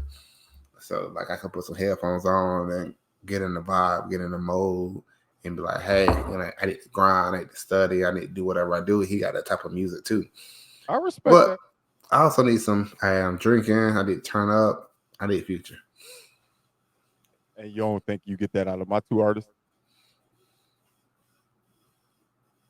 Because I feel like I get all right, yo, I'm ready to hear some bars. All right, I'm going to listen to Wayne. All right, I'm ready to hear a bunch of different stuff. I can listen to Wayne or Hov.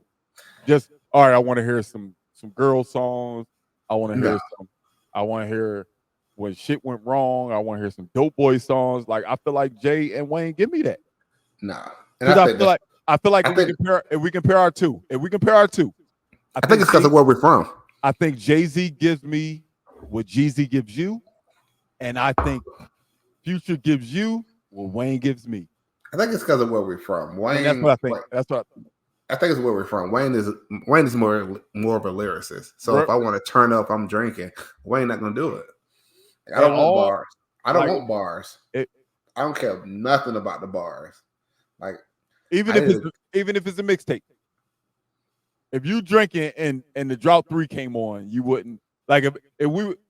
I would like it. Wait. Hold up. Let me. I would like it. Hey, I'm gonna see you next week. No. Oh yeah. I'll be there. I'll be in San Antonio. Wait. I don't know. I heard. Yeah. I don't know. We'll talk about that. We'll talk about that later. But let's just say you're gonna be here next week. We in my backyard. I mean, we just chilling. We drinking, and I cut on Drought 3. I'm gonna enjoy it. That's gonna be a good vibe. I'm going to enjoy it. And that's what I'm saying. I feel like if I played a Jay-Z and Wayne set and you played a Future and Jeezy set, the vibe would still be good no matter what. I don't think either one of our two is wrong. No, it ain't wrong. Okay. I'm going to enjoy any mixtape Wayne. I'm going to pick Future because I'm going to enjoy that. If I'm drinking, I'm going to enjoy that Future over the Wayne. Because the Wayne is, the best part about Wayne is the bars. No matter what the beat is, the best part about him is the bars. Unless it's a Millie. I think a Millie, the beat was the thing that drove. The beat was crazy. The beat went crazy. On Millie. Yeah, I think a Millie was the one time that the beat beat Wayne. It was the best of both worlds on that. Yeah, he was rapping and the beat was crazy. It was the best of both worlds. But it's like, hey, I don't care about the bars. So like, while Wayne would do it, it's fine. I will enjoy it. And like, it'll be a better experience with Future. That's respect. Beat's gonna be crazier. I told everybody last week. I became a Future believer when I linked with my South Carolina gang. Billie, Luke, that they all made me realize. Reed, Bird. I'm gonna give y'all your respect.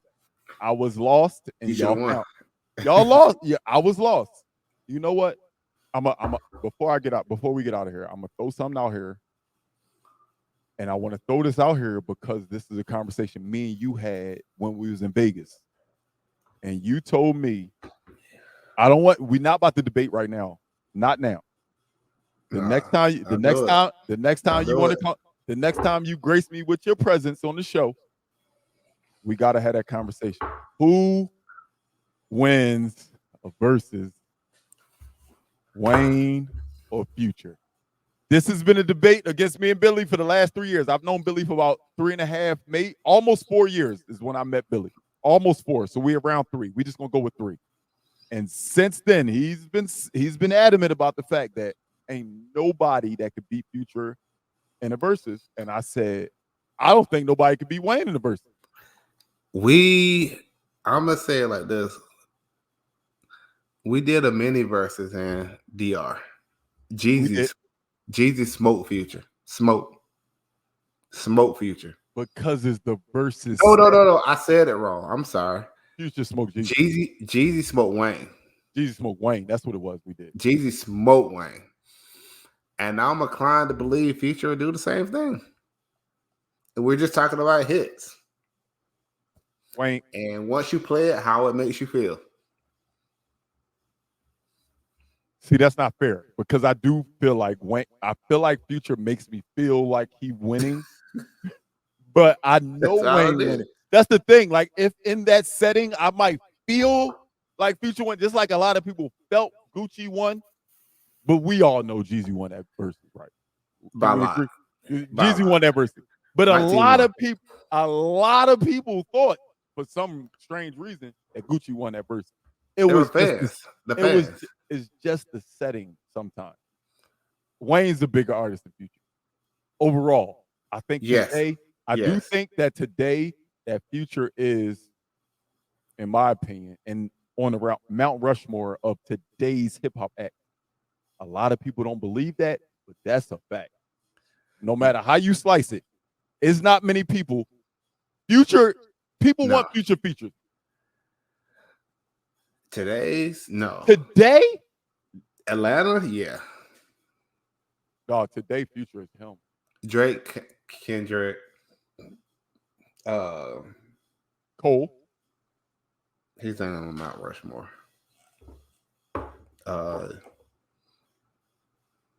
I'm not talking about rapping ability. I'm talking about just complete artists. Somebody artist. that's gonna give you radio bangers. They're gonna give you bars sometimes. They're gonna give you this. They're gonna give you something that could play anytime, something that could play in 10 years. Drake is definitely one. Kendrick. I just don't know if I put Kendrick there, yo. If Kendrick dropped tomorrow, he would outsell 95% of the population. That's a fact. That's 100% fact. And then That if you ask, what did I always say this? If you ask those same fans 6 months later, hey, when the last time you listened to Kendrick album? They don't remember because it doesn't have replay value. And that's why I don't put Kendrick up there with them, because after it's over, we only listen to the great songs and then everything else is just like, oh, whatever. But you can, but the problem is not even a problem. It's like, if you take a fan of music, you can apply that same logic to Drake. Only Drake fans are listening to Drake album 6 months later.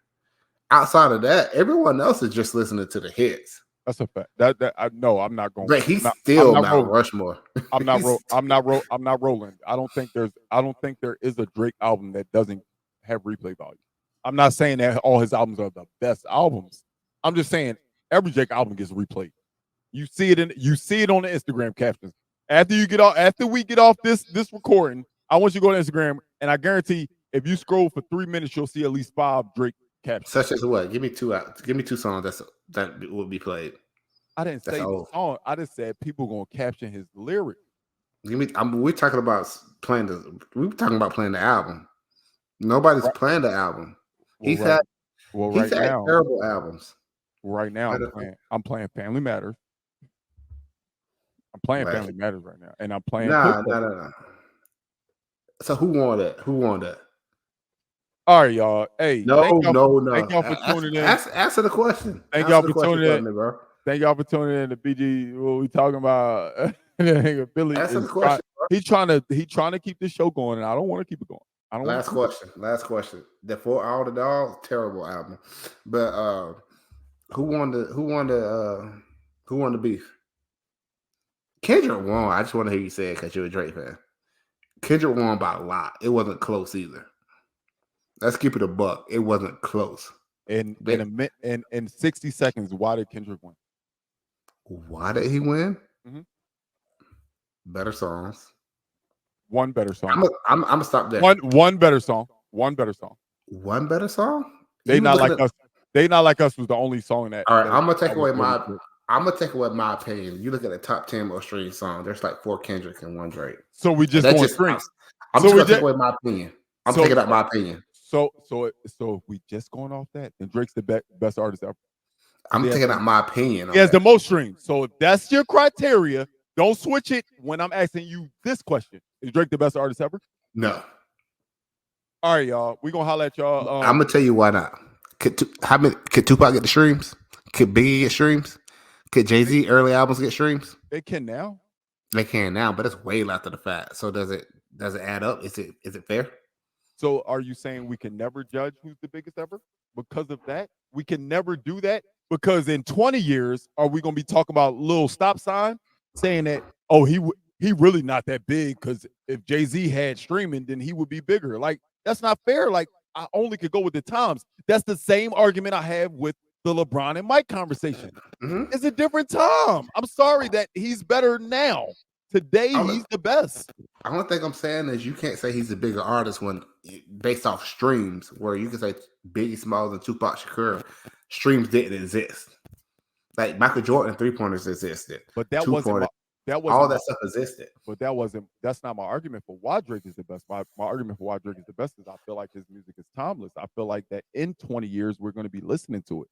I just don't feel like in 20 years, we're listening to Kendrick. I do agree with you when you say if Kendrick dropped right now, he's gonna sell crazy. We're listening to Drake. The world stops when Kendrick drops. They stop and they go to his album, and then after that, they don't listen again. We're not listening to Drake in 20 years. How did we get here? Question. Name one timeless Drake song.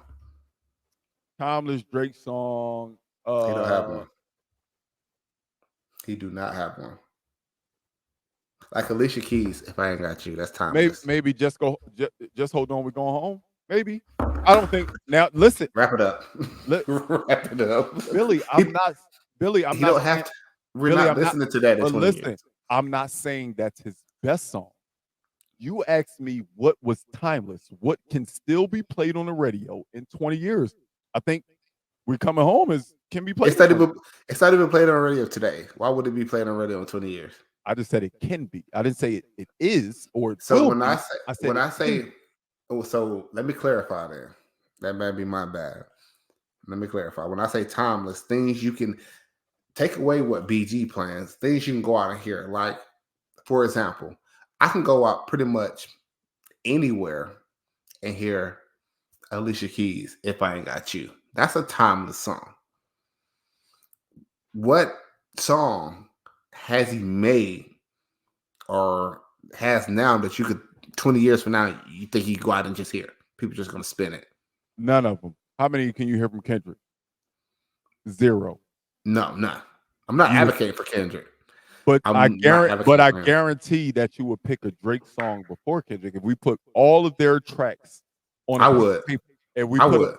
And we put all of their tracks on a piece of paper. I think the majority, the masses would pick a Drake song first.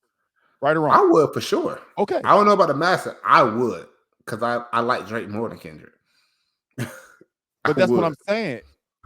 He just lost in the battle. All right, y'all. Hey, look, we're not about to start. He just lost in the battle. And I don't even like Kendrick. That's crazy. If I make this over 2 hours, I ain't gonna be able to do no editing. It's gonna be crazy. So we're gonna end this now, man. Again, I appreciate y'all.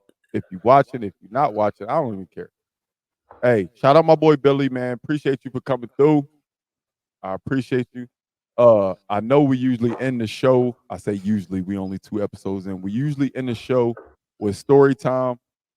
When I hit Billy up and decided, I wanted Billy to be on episode 2 because he's my favorite person to debate with and my least favorite person to debate with, I said, I'm not doing story time with Billy. One thing that happens whenever I talk to Billy on the phone, whenever I talk to Billy anytime, one thing that is guaranteed to happen is, hey, dog, what's up, dog? You ready to take a shot? So, with that being said, he already knew. You know what's crazy? We didn't prep this. I just said all of that off the top of my head, and Billy knew where I was going. When me and Billy talk on the phone, when me and Billy talk on FaceTime, before we get off, we gonna take a shot. So, hey, salute to my bro. Question: what you drinking? I'm drinking that edit. So I didn't knock off this whole bottle during the podcast, but this what I was drinking. Question. I just finished it off. You put me on. You put me on. You put me on. Who put you on? You put me on. You put me. Best tequila out there. I need a bottle. Best tequila out there. Hey, salute to you, bro. Appreciate you coming on, man. Tonight, man. Hey, man. If y'all hated Billy Takes, if y'all love Billy Takes, please let me know in the comments, dog. This dude is crazy. He said a lot of things that I didn't agree with, but one thing I love about having conversations with Billy is he gonna listen to me. I'm gonna listen to him. We're gonna meet in the middle. We might still disagree, but it's all respect, dog. So again, Billy, appreciate you for coming through tonight, man. Is what time? Let's see what it's 12. It's 12:10. It's 12:10 Central Time. It's 1:10 East Coast time. So we recording this really late, having a good time together, and I appreciate y'all. I appreciate anybody that's watching. Billy, any closing words before I get out of here? No, I appreciate you, man, all day, and I'll see you next week in San Antonio. Hey, Friday. Hey, just so y'all know, we record on Friday, so Billy will be here on Friday. So don't be surprised if me, Luke, and Billy on this camera in front of the same camera in the same room for the next show. Hey, man, I'm out of here, man. Again, this is BG. What we talking about? And we talked about a lot tonight, man. Shout out my dog, Billy. I'll see y'all next